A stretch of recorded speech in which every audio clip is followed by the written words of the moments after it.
By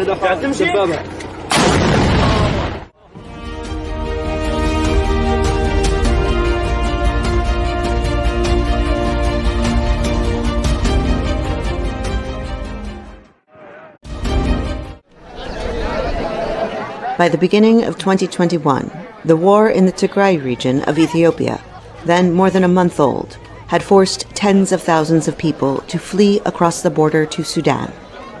Refugees reported ethnic massacres, sexual assaults, and mass arrests. In the months that followed, the humanitarian crisis deepened in Tigray.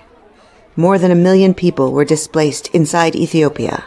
Aid workers warned of looming famine, and the few hospitals not damaged or destroyed were packed with war wounded, including children who had been stabbed, shot, or become victims of newly laid landmines. 11-year-old Goitam lost one leg and now suffers from infection and nightmares.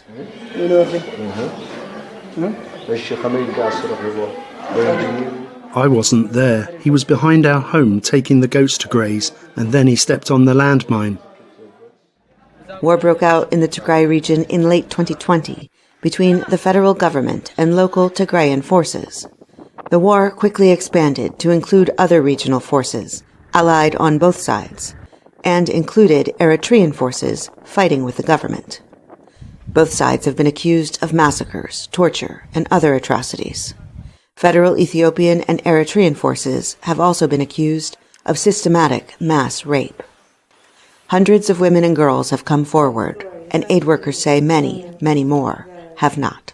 All survivors say they raped by militaries, so they fear to their security. Because if I say about the rape military, they killed me.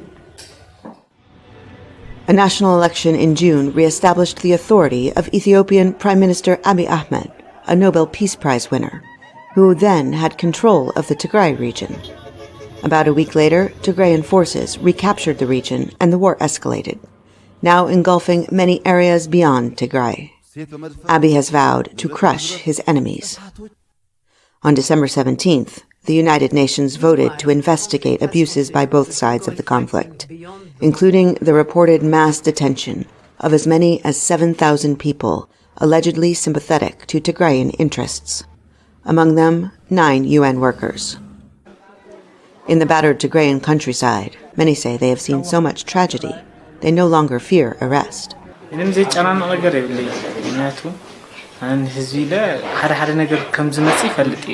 I fear nothing, and I will speak to help my people. I know there might be consequences.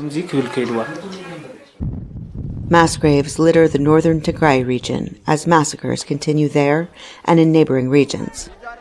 Refugees are still fleeing to Sudan, and many areas are cut off from humanitarian aid. Hundreds of thousands of people are living in famine-like conditions, and the UN now says at least 2 million people in 3 Ethiopian states are displaced. Heather Murdock, VOA News, Istanbul.